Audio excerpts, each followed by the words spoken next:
Back on the Exit 52 podcast. It is Friday, December 8th. Currently recording this Thursday, December 7th, a day which will live in infamy. And all my Pearl Harbor veterans that are listening to this, we thank you for your service. My name is Jake Louque, and I'm joined, as always, by Spencer Nathaniel Schultz. Here to preview this Rams game. How we doing? Doing quite well. We talked on Jumbo Set. I have not been able to sleep. Last night was up till like 4:30. Had my yoga. I've been talking about that lately in the morning. Is that just like jacking you up? I think the yoga might be doing something to you. It's really keeping you awake. No, the yoga brings me down. The yoga like chills me out. Like I have not been aggro at all today. So that aspect I think it helps with. But I slept really long yesterday. And then this morning I fell asleep at like 4:30 and woke up at 8:30 to go to yoga. And I hit the buzzer twice. And I was like, I'm not going. When I fell asleep, I was like, I'm not going.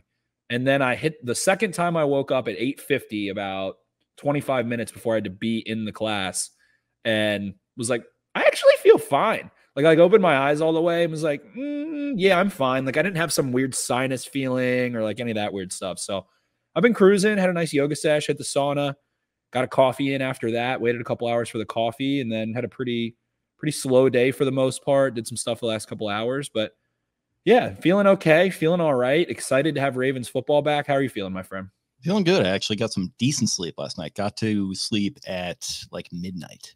Did a little reading, slowed it down a little bit. It's just, I'm fucking addicted to Baldur's Gate 3, man. For anyone who's been tweeting at me about it, great game. It's just absolutely got its hooks in me. It's keeping me up, and it's tough, man, but we're getting through it. Are you just like thinking about it throughout the day? Yeah, definitely. And like, I have to like discipline myself. I'm like, all right, I'm going to knock out 4 hours of work. I'm going to get my laundry done. I'm going to do the podcast, and then we're going back to it. And then certainly we got Surviving Barstool going on. We're following that pretty religiously, me, you, and Eric. And yeah, it's been a lot going on. What a plight that I have to deal with here. My camera, I can't get it connected to StreamYard. That's why I got this, the default Mac one. And I got a little bit of a Unabomber vibe going on here. There's a lot going on. But I don't think you have a Unabomber vibe. I also just reached a new octave. I don't know that anyone's ever hit before. Yeah, that was a little Romo there. But yeah, no, things are good. We're back. We're rolling. We're back into the swing of Ravens football, which good feeling. We were just discussing before we got going here, getting our typical weather talk in. We usually save that for the pod because it's the most compelling conversation that we have. But yeah, no, things are solid. They certainly are, and football's back in the air when you know it's a rainy Sunday in Baltimore. 100% chance of rain now, and doing my best to help facilitate any tickets on Twitter so that you can save on fees if you're looking to sell, if you're looking to buy. Come to my Twitter. I'm a little marketplace, my own little marketplace there, trying to help people wheel and deal, save fees, pack the bank, make the bank great again, all that good stuff. And yeah, West Coast team coming to town that is fighting, clawing, scraping for their playoff lives. 6-6 Rams had to take on the 9-3 Baltimore Ravens. That vaunted West Coast to East Coast 1 o'clock trip in the rain. We've got a dome team. And when you go look up Matt Stafford splits, I guess to start, outside, worse than inside, that's pretty much every quarterback, I feel like. Probably pretty much every quarterback. Especially the guys that play inside more consistently. Like he's played in a dome his whole career. Correct. And was a Georgia guy, so wasn't, fighting the adverse conditions down there in sunny old Georgia. So with that in mind, against the AFC, a much worse passer rating, a much worse record. A lot of the AFC teams are also outdoors. And when you spoil it down to, or filter it down to AFC teams on the road outdoors, not too great in his career. Did come beat the Ravens last time he played here, last time the Rams were here. But that was a debilitated, broken, beaten, and damned Ravens team. Odell Beckham scored a go-ahead touchdown there towards the end of that one and put the Ravens away. Was it a touchdown? Yeah, it was. It was a touchdown. They had him on a 4th down, and they couldn't stop him. And then I think he scored maybe a little bit after that. That was the nadir of that season, I think. Now that we're removed from that a couple of years, really impressive stretch to think back of how closely they played them, the Packers that were really good that year, a couple other teams. Really impressive that just disheveled unit was able to stay in those games and at least make them entertaining. And for all the kind of ho-humming we've done about Harbaugh, that is the one thing I always come back to. Like, the dude doesn't get blown out. The dude keeps you in games week to week. His process keeps you at that C level of we're in it.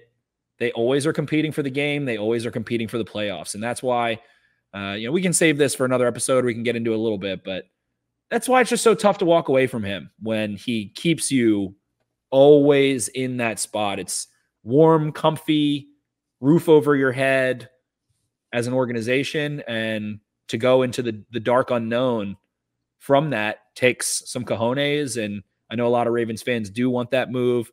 I think Ravens fans as a whole, from my read of Twitter and listeners and things like that, I think most people are pretty much ready to move on from Harbaugh. Yeah, I think you're probably right about that. I think you and I used to be a pretty even split for a long time. Yeah, I agree. And I think Mike McDonald is a big part of that. I think you and I even have started to put our foot into that camp even a little bit, and we're as big of a Harbaugh podcast as there has been. But certainly there a little bit. But it's almost like, I don't know, man. You make some good points there. It's like having a 401k. Like, man, it would be nice if I didn't have to deduct this and I could go spend this on whatever else, or even try to invest it in something a little more high risk and make myself a little bit more immediate money. But no, you take that, however much that is deducted out, maybe you get a little match. It's peace of mind for the future. That's what it is. Just nice and safe. With John, you're waking up every day, you're brewing a pot of coffee, you're taking the trash out, you're doing your chores. Sometimes, I know I've used the analogy of them not being able to tie their shoes at times. So maybe they're not tying their shoes all the time. Maybe they're not making their bed all the time. Shirt's not always ironed. Yeah, no, maybe you're walking in there with your Van Heusen Traveler shirt. You're 23 years old, walking into the firm, a little bit of a wrinkle and crinkle in that shirt. You're showing your greenness a little bit. But yeah, no, it's just overall, yeah, you're right that they are competitive in pretty much every single game. And you can't take that for granted. As much as, maybe you look at the new shiny object with a McDonald or maybe even a Weaver, there is a lot of security in John. And he's still, for a guy that's 61, like, he's about my dad's age, and let me tell you, he has a lot more energy, at least visibly, than old Andre Louque does at times. Not to shout him out. I think it's an anomaly for his age. It is. It comes with the Harbaugh family. I think it's in the old gene pool there. I can tell you slept well. Yeah. It was. You feel good, don't you? I do feel pretty solid. I feel okay. Like I said, it took a nice hot bath last night. I know you're not a fan of baths, but I'm a shower bath guy. I'll lay down in a nice shower. Yeah, that's fine. I like that. But just get a nice soak in there. That'll calm you down too. Maybe a cup of tea, 2 or 3 bags, get a little reading in, and that'll shut your brain off a little bit. Speaking of a cup of tea, I guess to navigate back to this Rams offense, Kyren Williams to me has been Sean McVay's cup of tea. In games with Kyren Williams, I did see a split, particularly to running the ball. If you go look at the 2 Cardinals games, Kyren Williams has run amok on the Arizona Cardinals.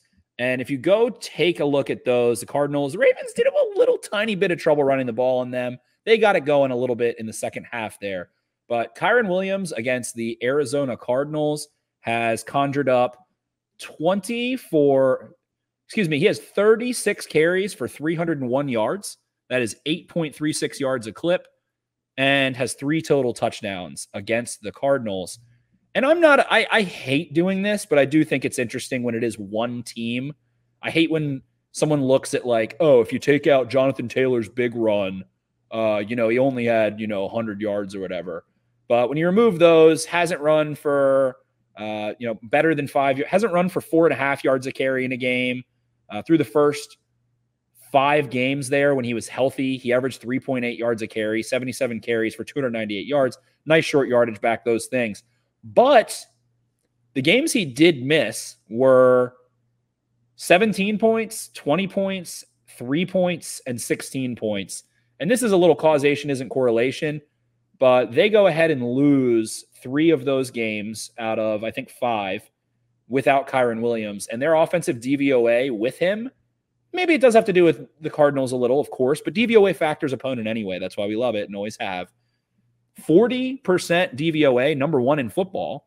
And without him, it is minus 18, which is 29th. And I think it's so interesting because McVay, and not alone. Obviously, Les Snead is the GM, but they give Gurley that huge contract. That doesn't pan out. They move on quickly. They get Sony Michel. They draft Cam Akers really high, tears his Achilles, and kind of derailed his career after he looked so good before that. Looked so good. And then has just been floating around and finally gets a guy that it looks like makes that offense go a little bit. Puka Nacua, those other guys too. But yeah, Kyron Williams, your boy. And definitely from what I've seen is a very effective short yardage runner, power runner, and just no fucking nonsense. Like, I'm trying to think of the right comp for him of who comes to mind as a runner. I mean, honestly, like a little bit of Gus Edwards. I don't know. They're not like the same size or anything, but just goes to the right gap, does what he's supposed to do, picks up a first down. He doesn't, blow you away, but just pounds and pounds and pounds and pounds. I think he might be what we wanted your guy, Jake Funk, to be in that offense. Yeah, exactly. Efficient runner. And for everything that he wasn't in the 40-yard dash, and I'm going to be honest, I did not get to watch as much tape at all as I typically like to on the Rams. Miscalibrated today a little bit. Had some things going on with some T-shirt orders. If you want one, DM me. Things like that. But I do know that at Notre Dame, and from what I've seen of him, watching highlights, things like that, incredible in pass pro. Awesome pass pro back, which makes you a 3-down back. He's a nice pass catcher. Doesn't have long speed. I would say he's kind of like a Najee Harris, but in a smaller package and a little more efficient biomechanically. Like, he can do it all. He's good to go. He's fine. And just ran a slow 40, and that doesn't really matter. If you don't have a fifth gear, you don't have one. If you can do everything else, you're a good player. Yeah, I mean, I'm looking at the RBSDM right now. Passing and rushing efficiency combined since week 10, so like last month or so, they're among the best in the league. They're like top 5 with Dolphins. Packers are sort of in there. Cowboys and 49ers are kind of leading the pack by a significant stretch. But, I mean, they're rushing it efficiently, or a little more efficiently than even the Ravens are, by just a little bit. And then passing, it's fairly significant. So, I think Puka Nacua does have a lot to do with that. But, I mean, Kyron Williams helping that rushing game get going. And to that end, like, I haven't really watched a ton of them. I watched them pretty closely last week when they were facing off with Flacco, and there was division there was division import with that game with the Ravens. So, following that game pretty closely, I mean, they looked pretty damn explosive, and that's a good Browns defense, as we very well know. So I think the Ravens might have their hands full here a little bit if the weather doesn't get too out of hand. I agree. Cooper Kupp hasn't even been healthy this whole year. He doesn't look like himself, and he might be getting towards being himself a little bit more from that ankle injury and all the things that have accumulated on him in that sense. And one of the things, I think Matt Stafford's playing some good football. When you go look at things like his the composite on RBSDM, the CPOE and EPA composite, not great. EPA is not great necessarily. The CPOE is negative, things like that. But when you go look at him getting the ball out quickly, that is so much of what he was able to do against the Browns and negate their pass rush. It felt like a very Brady-esque ability to just absolutely wipe the opponent's pass rush out. And having those smart receivers, Puka Nacua, so smart. Tutu Atwell, someone I did like a lot in the draft. Hasn't really been living up to that billing necessarily. But when you go look at less than 5 seconds on PFF, Matt Stafford has not really blown you away, but just kind of moves the ball down the field. They play some defense, really not mobile at all anymore. He used to have kind of that tough mobility where it wasn't, a viable option necessarily, but has been able to navigate himself through phases of his career and arrive as an older quarterback now, and someone with a Super Bowl championship with 50,000 passing yards in his career. And you see him getting that ball out quick. I mean, last week, 2.42 seconds, 2.5 seconds the week before that. Held the ball a little bit against Seattle, had some struggles there. 2.6, 2.6, 2.3, 2.2.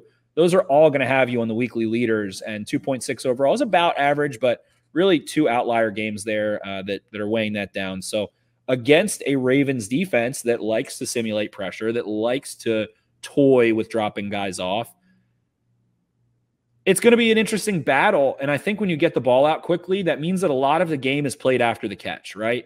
That means that a lot of it is fighting for yards, and the Ravens just aren't a defense you want to do that with. Roquan Smith on our buddy Jack Settleman's Punchline pod today with Marlon Humphrey saying that, we're 11 guys that aren't superstars, but we want to claw your face off. And what do we keep talking about? Hamilton, Queen, Roquan Smith, Geno Stone can get down and dirty. Marlon Humphrey coming back healthy for this one, full participant, said he's good to go. Justin Matabike, Clowney, Owe. Those guys come downhill. Those guys fight and claw and scratch and want to be mighty physical. Roquan Smith might lead the league in like friendly fire too. He has rocked PQ and Geno Stone like 8 times this year, trying to bring ball carriers down. He does not care one bit. So I just don't know if there's enough juice in this offense getting the ball out quickly and hurting them in that way. Yeah, he really does. He really is Roquan Leotardo there. And he might have there might have been some redemption there for our guy who you and a couple other people were maybe picking some nits on the video there that the Ravens are this great defense without any superstars. That was catching some traction there, and maybe not in the right ways for some people. It certainly isn't. And Kyle, I mean, I was a little hesitant to say this, but honestly, he's still not a national superstar. Like Kyle Hamilton is a well-known player, but he's still not a national superstar, but he's playing at a superstar level.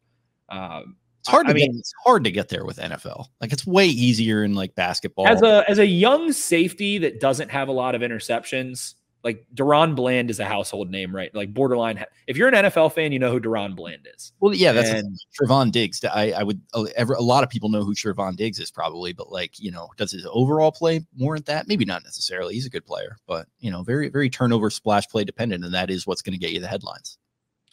Exactly. And so him, Smith, Queen, those guys leading that unit in terms of funneling to the middle of the field and then punching you in the face. The last game we saw them play against the team from LA, they just lined them up and rock'em sock'em roboted the ball out 2 times and stripped to sack them, bunch of stuff there. So this defense has its identity. They're confident in the way they want to play. And I just don't know, like, what did it take for a team to blow them up? And the Browns did only score 24 points. One of those was a defensive touchdown. But to blow them up, you have to out-hit them. You have to run through contact. And I just don't see that happening with the Ravens coming off of a bye, coming off of a long week before that. And their goals before them, they seem very in step, in tune, in line. The one thing I'll say about Stafford as well, 8 turnover-worthy plays, has not had 2 turnover-worthy plays in a game since week 2 against the 49ers, who obviously present challenges. He has thrown 2 picks twice, but I'm assuming one of those was tipped or dropped or something like that. Not putting the ball in danger, getting the ball out quick.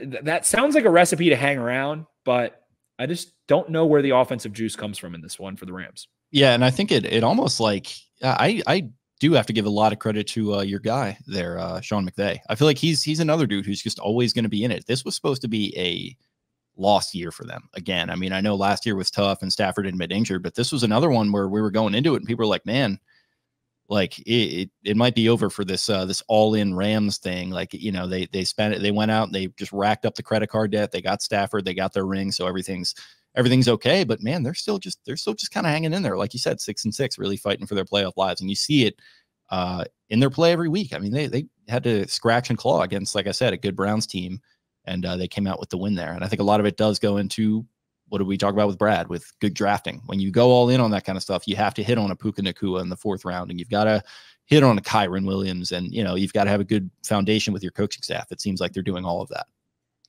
Most certainly. And I guess to kind of look around the rest of that Rams offense, Rob Havenstein, Kevin Dotson has been a star for them. Speaking of physicality, I talked about him, I think, on this podcast. One of the most confounding decisions that has gone completely under the radar to me was Kevin Dotson being traded from the Steelers. Watching tape of him the last couple of years against the Ravens and just in general, ultra physical, just glass eater that is technically good enough to be a really good player. Is a number 2 guard in the NFL, according to PFF. Big time blocks for Pro Football Focus. For Sports Info Solutions. I think he was number 4 in all of the NFL. He has been an absolute stalwart next to Rob Havenstein there. The rest of their offensive line, that's why Stafford has to get the ball out. Jackson, Avila, Shelton there, struggling mightily. Tons of pressures allowed, pressure rate, all that kind of stuff. Not really moving bodies. So I think it'll be a tough game. And Kevin Dotson going to have to put on a absolute show for them to run the ball effectively, do some of those things. We did skip over, I guess, kind of maybe reading through the what have yous of the lines and things of that nature. Ravens are 7.5-point favorites as we are recording. Over under at 40.5. And a couple other housekeeping things. I guess the Rams throw the ball 61% of the time offensively.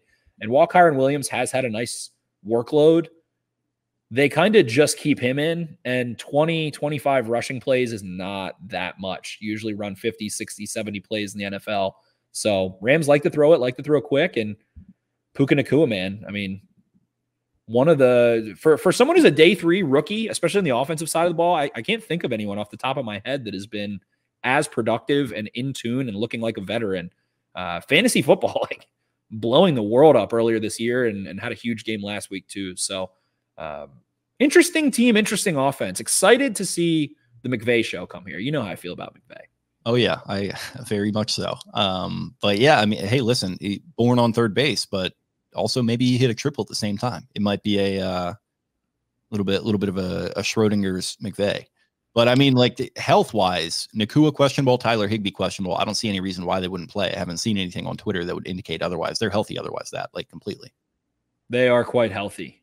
Banged up guys, but healthy. Being able to be on the field. So. Yeah, I guess Kupp is starting, and he's been banged up all year. So he has. So what do you do to exploit this Ravens defense? I mean, man, they sort really well against trips and against kind of those 3-level concepts. I don't know. I don't know if the Rams are going to be able to conjure up more than 20 points. Like 20 points would be a really strong day at the office for this Rams team on the road at 10 a.m. outdoors in the rain. That would be winning football for the Los Angeles Rams, in my opinion.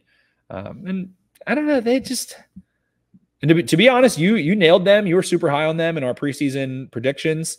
I do think they'll probably sneak into the playoffs here. They have some fun games coming up, but I thought they were going to be terrible. And I think probably the X factor is Matt Stafford's health while we're talking about health. And that guy will keep you in games. He's one of them. He's one of those, is Matt Stafford a Hall of Famer? He's kind of, blown.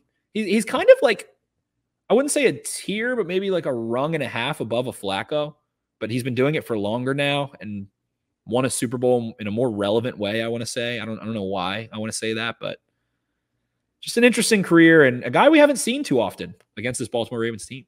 Yeah, it's funny. Like he almost, and for anyone that listened to Forgotten Dynasty, like he pretty much completed the Burt Jones arc, because Burt Jones was in Baltimore with the Colts, super talented guy out of LSU, had just amazing talent.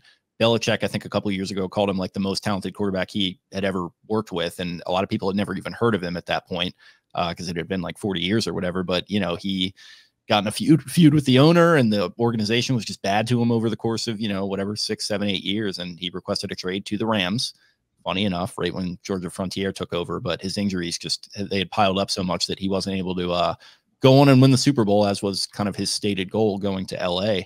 And Stafford makes the same move to the same team, and he does go on and kind of complete that career arc. So, like, yeah, to that point, like, I thought going into this year, I was high on them as a team, but it was very much the idea that, like, man, if it doesn't work out with this guy and he's like still battling injuries and his head's just not there, maybe he just plays out the string and then retires and it's over. But no, man, he's hung in there. He's been a gamer his whole career, going all the way back to Georgia, and he was, on a lot of really bad Lions teams, and just kind of always puts it all on the line, plays very physical when he, runs the ball. He tucks his head a lot and, dives for touchdowns and stuff like that. I've always really enjoyed watching him. So yeah, it'll be fun to see him come here again. I remember, when they would play the Lions every 4 years, he came here and they played a weird game against Flacco in 2017. I remember that one. And then obviously there's been some other ones there. I don't know. I don't think he was there for the penalty game when the Ravens went to Detroit, but yeah, always interesting to go up against old Matty Stafford. It certainly is, and has that all-time highlight of him breaking the ribs, throwing the touchdown at the end of the game, and trotting back out on the field and just being like, and collapsing. Yeah, definitely tough as nails. No, who hates Matt Stafford? I feel like he might be one of the more universally likable athletes. His wife, I know, has stirred up some controversy of her own and things like that, but Well, he had Stafford is too with the parade last year where he was maybe a couple tequilas deep there, and that lady like fell in front of him, and he just kind of was like, "Oh, I'm getting out of here." And I think he caught some flack for that. But yeah, like if that's the worst that you're dealing with there, like yeah, pretty likable guy overall, I think. I certainly agree. So McVay, I expect in this game to want to continue that trend of getting the football out.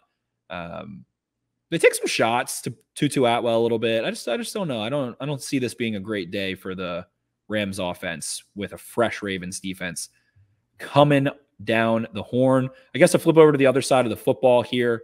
The Raheem Morris led Rams defense, very modern defense, extremely.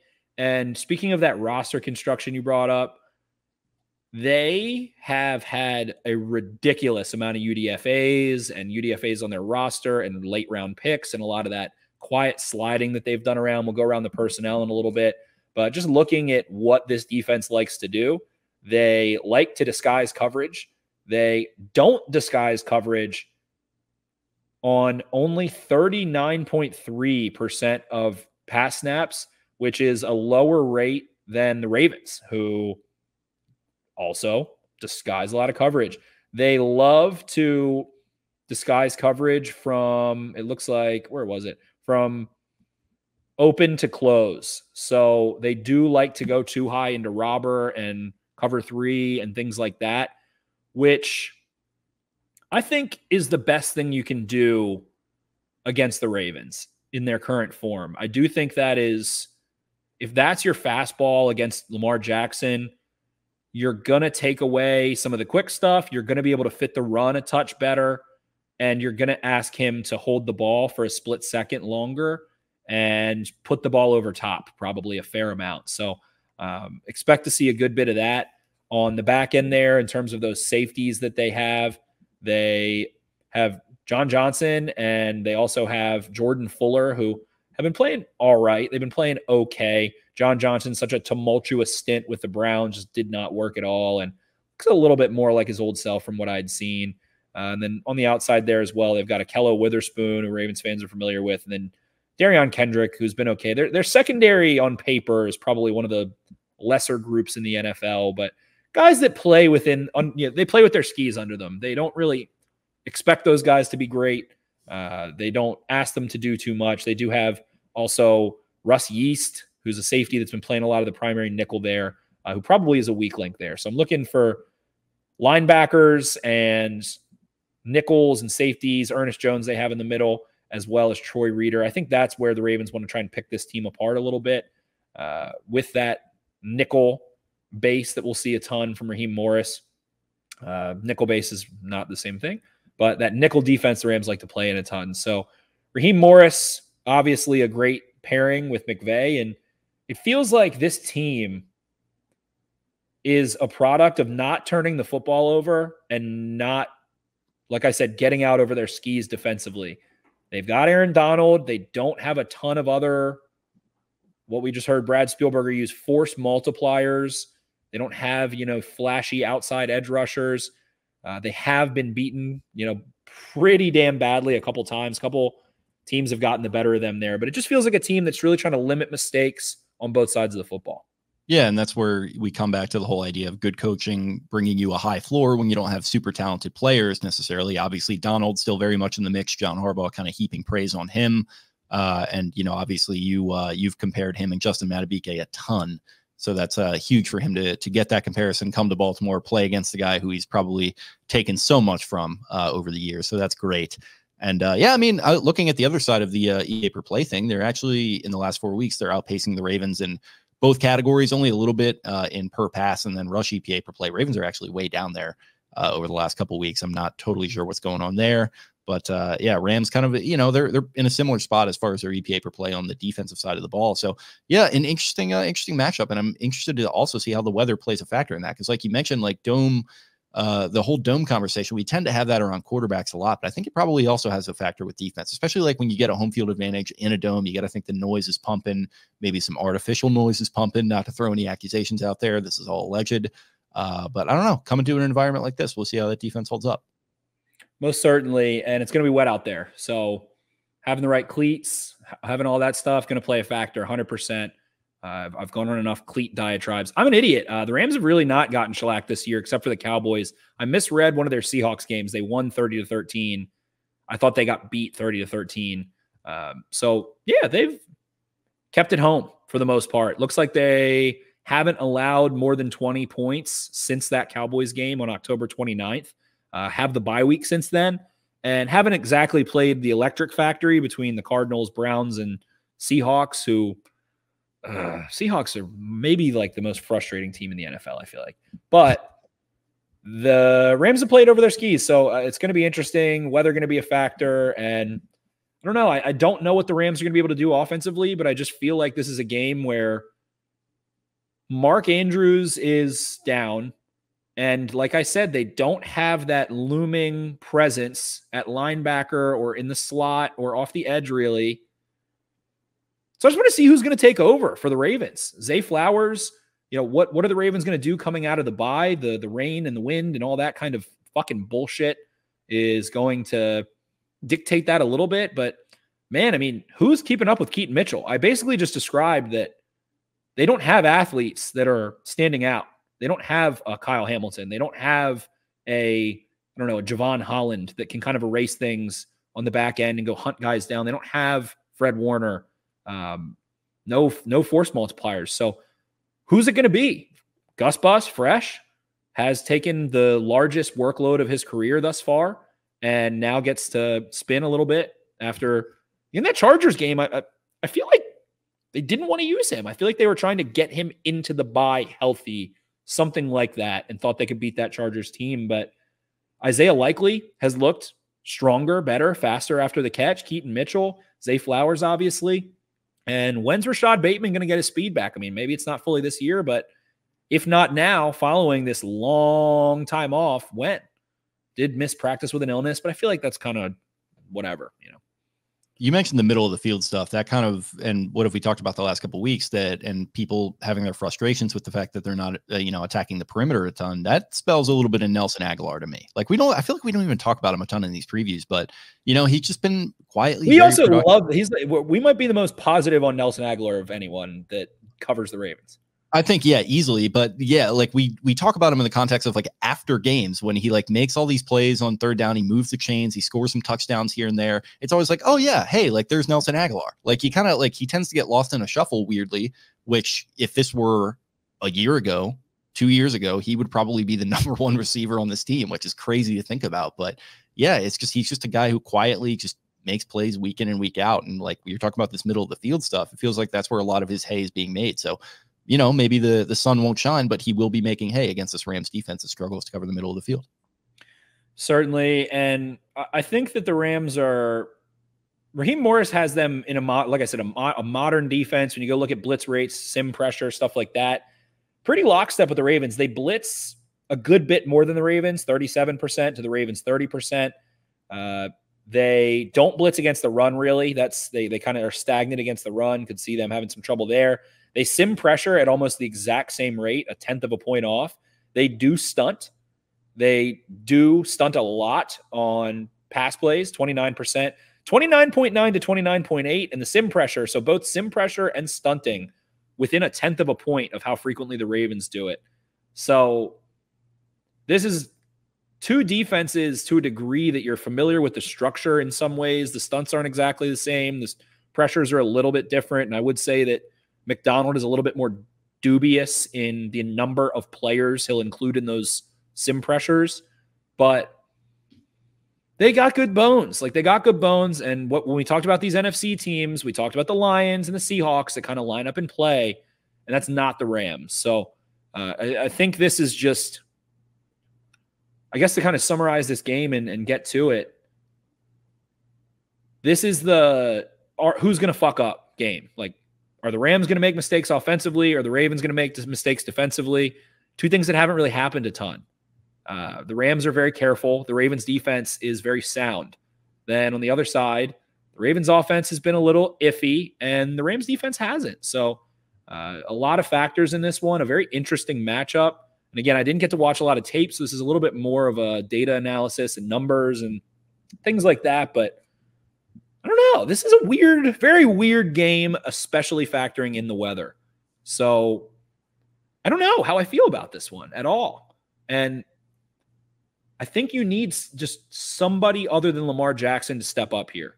And Lamar Jackson does miss practice today with an illness. Everybody, whatever. The chicken Alfredo from the gas station just can't fucking help himself this time of year. It's so warm and bubbly and delicious and just gives him the bubble guts. But I don't know. I don't know how to feel. I feel weird about this one. Yeah, I agree. I don't know. I have visions of Puka Nacua just dancing through the middle of defenses all throughout the year. Every time I watch Red Zone, that guy's coming up and doing something Cooper Kupp-esque. He's kind of looked like Kupp at his best in that regard. They've had him fill that role pretty well. So I don't know, man. Like it definitely just feels like these Rams, they just find a way to stay in games week in and week out, like we've talked about with the Ravens. And the weather, you could say that it would favor a rushing team, but like we said, both these teams rush the ball pretty well. So on paper, I feel like this could be kind of a close one. How are you leaning here? The weather is the ultimate,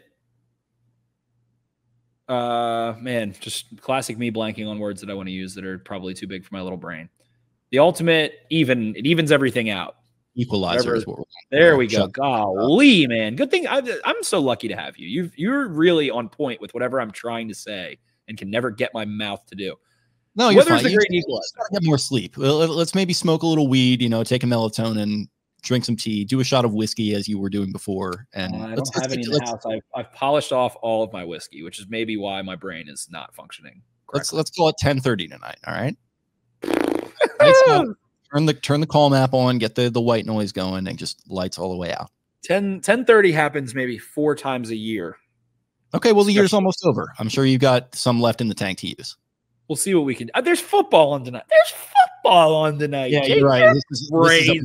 This is a marquee matchup. You got me there. This is Pittsburgh Steelers are the Ravens' #1 competition for the division right now. You think I don't want to? You think I don't want to watch? I'm pumped up for this game. I got like 11 props in play. I'm dialed in on that.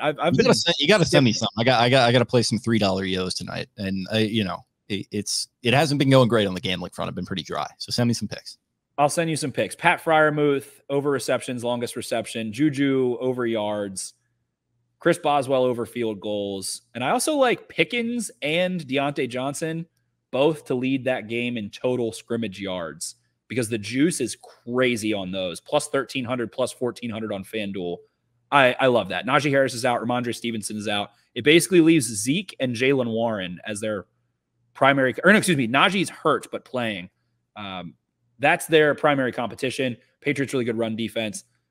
Find all my picks. Find all my picks on PressBoxOnline.com. Go check that out, and I'm gonna check it out myself, and I'll do my Christopher Moltisanti positive visualization parlay. When Chrissy has a light bag for Paulie. What was it? Oregon who took Chrissy?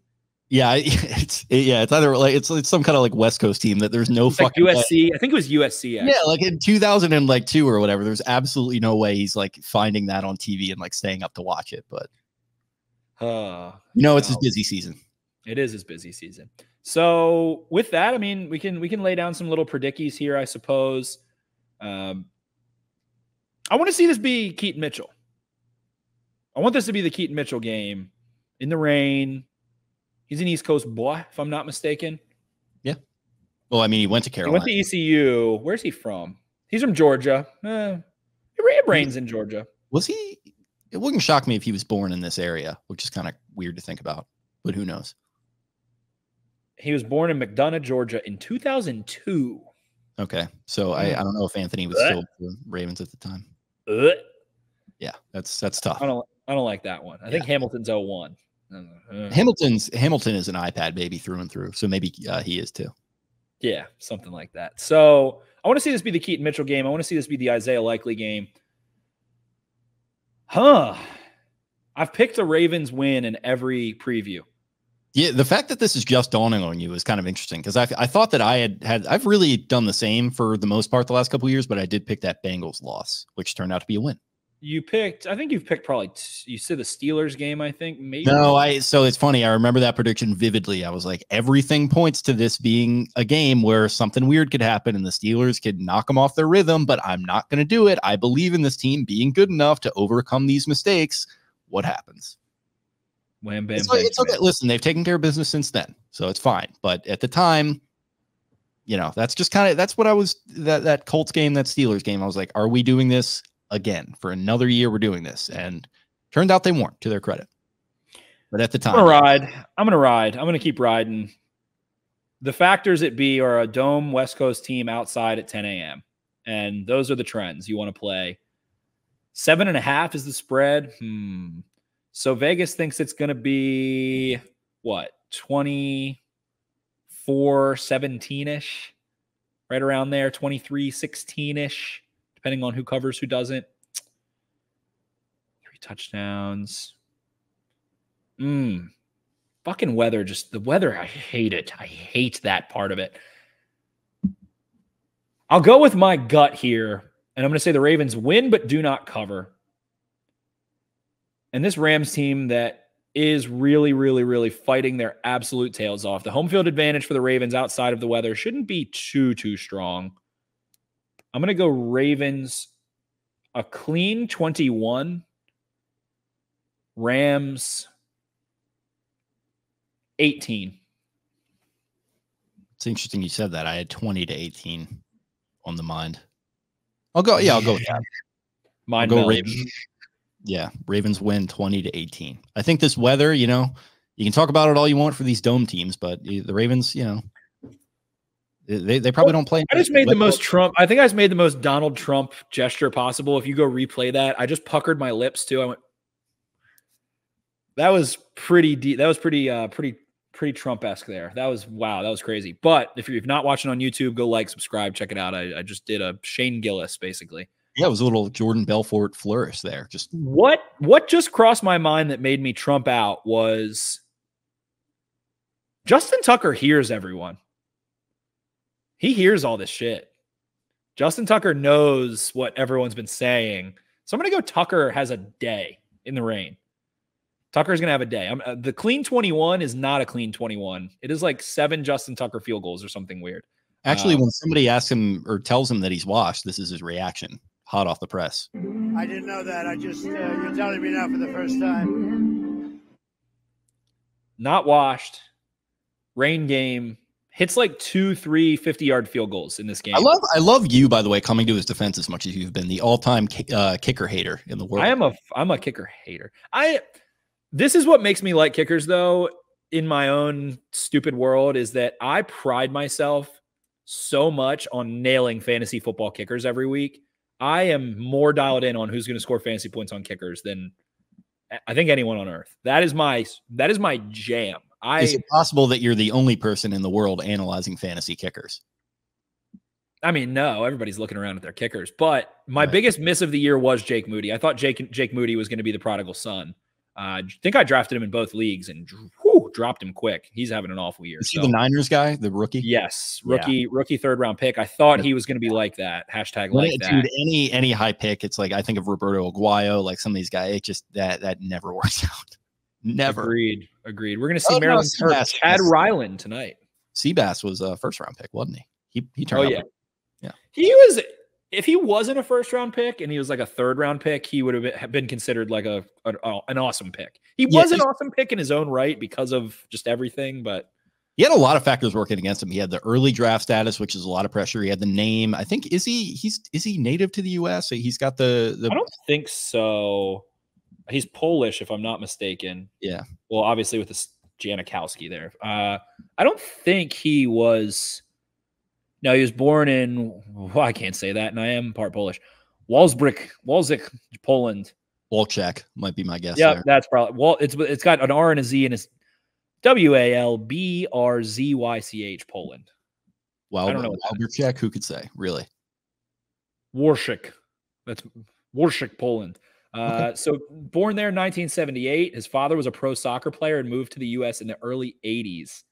So I think he was maybe like 4 when he moved to the U.S. Okay. Yeah, that's he's really the one that I can think of that worked out. But other than that, I mean, Vinatieri, I don't think he was like a high pick. Obviously, JT undrafted. So the Anderson, Stover, I don't know. Jake Elliott right now probably is I'm going to say Jake Elliott's the best kicker in the NFL this year. Justin Tucker proved me wrong on Sunday, but he wasn't. I don't think drafted anything like that. Younghoe Koo, another really good one. I don't think he was drafted. He's a North Jersey boy, Bergen County boy. Yeah, got a couple friends that know the Younghoe. But Chris Boswell, another yeah, I do have Boswell over 1.5 field goals tonight as well. I think that's free money. I read somebody a couple of weeks ago was these Steelers fans getting mad about Mike Tomlin makes me laugh because it's the same thing as John Harbaugh. And like somebody was like some Steelers fan was like the only common denominators here, the owners, Mike Tomlin and Chris Boswell have been here for a decade. And somebody quote tweeted it, Chris Boswell right now. It's the 50 Cent. What are you saying? Fuck me for? Yeah. Chris Boswell's been perfectly good. Second highest paid kicker in the NFL, I believe. And I will also say now that we're fully just down the kicker wormhole, my plan for the last 10 years has been if I have a son, he is long snapping and he is playing soccer. He's going to play soccer till he's 13, 14. And then he's going to suit up, strap him up and try and get himself a scholarship. Trying to get a motherfucking scholarship. Yeah. I mean, that's kind of the way to go if you don't want to get your brain scrambled, but you also want to play. So, oh my God. I got clocked when I was 5 years old. I remember shout out to Tyler Rill on Hampstead Ravens 5-year-old team. Oh my God. He was just a brawny motherfucker when we were 5. And he ran right through my face mask. Face mask. I think we were practicing punting or something ridiculous. And I think I was blocking for the returner in some weird way that you do when you're 5. And he just went right through my face mask. I cried so hard. Oh my God. He ran through me. That's brutal. So brains can get scrambled. Trust me on that. Your boy's seen the dark side of the moon quite a few times for a quick 4 or 5 seconds. But if I have a kid, they'll play a little soccer, develop a little bit of that quickness, and then see if they can kick a ball a little bit. Maybe play a little receiver, a little corner, something like that. Not my gene pool to play corner, but my kid is going to be throwing left-handed, and he's going to be throwing gas right out of the crib. It's not even going to be a question. Love that. So we're going close one here. Maybe we're idiots. Hopefully not. I do have just a little tummy. I do, and you're usually the one that says this, but I do have a little tummy rumble about this game. Chargers game. I don't know what it was. The fan in me was sick in my stomach before and during that entire game. I was about to throw up for some reason because of that game. I don't know what it was. Didn't matter if they lost. If they lost, that would have been fine. Yeah, you had something going on there. You were talking about it before, during, and after. I was like, yeah, it's just kind of it's a game. It's a stupid game. It was a stupid game. It wasn't meaningful, really. They would still lead the division. They'd still be able to so on and so forth about their goals. When Zay Flowers broke that touchdown run, I was like, ah! That was the gif of the guy with the thing in his lap and the fridge in front of him and all that. But yeah, okay. Is that a pod for this week? Is that a preview pod? That's a preview pod. The boys have Ravens winning 20.5 to 18. Okay, perfect. Yeah, well, take that to the bank then. We'll put that in I should say, press box picks, and everyone go ahead and bet the Ravens to win the money line this week. We're all in on it. Thank you guys for listening, and be sure to check out another pod. We got another pod that should be in your feed right now today on the YouTube as well, breaking down some of the stuff that's been going on with the Orioles. Interesting developments as far as ownership and rumors of a potential, not even rumors really, reports of a potential new owner coming into town and supplanting John Angelos at long last. So if you are a Baltimore Orioles fan, like I know a lot of you are, feel free to check that out. Some good discussion will be sure to be had. Thank you for listening to this as always. If you are not subscribed to the YouTube, go ahead and do that right now. Drop us a like, drop us a comment, get the algorithm pumping. It really helps us get things going. Shout out to our guy TC sent over some of his samples for intro music that we actually are putting in play tonight. You already heard it as the opening bumper. You'll hear it as we go out. And we'll see, what happens if we stick with that, whatever else is going on with the intro music, but just needed to get something non-licensed.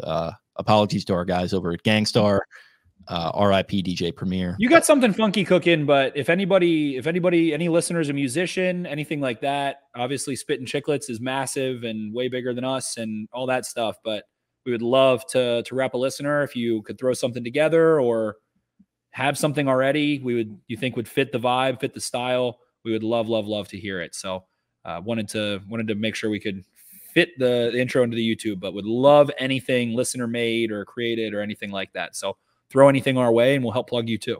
Yep, absolutely. So thanks again. You can follow us on social media at Extra52 Podcast on Twitter, Instagram, TikTok, all that. I am at Jake Louque. That is Louque. Spencer is at Ravens 4 Dummies. That is the number 4. You got Taylor at Taylor Smythe 10. Brian is at Barstool Banks. Eric at EDITTI 22. Thanks again for listening, and we'll talk to you guys on Sunday Night Live. See ya. Arrivederci.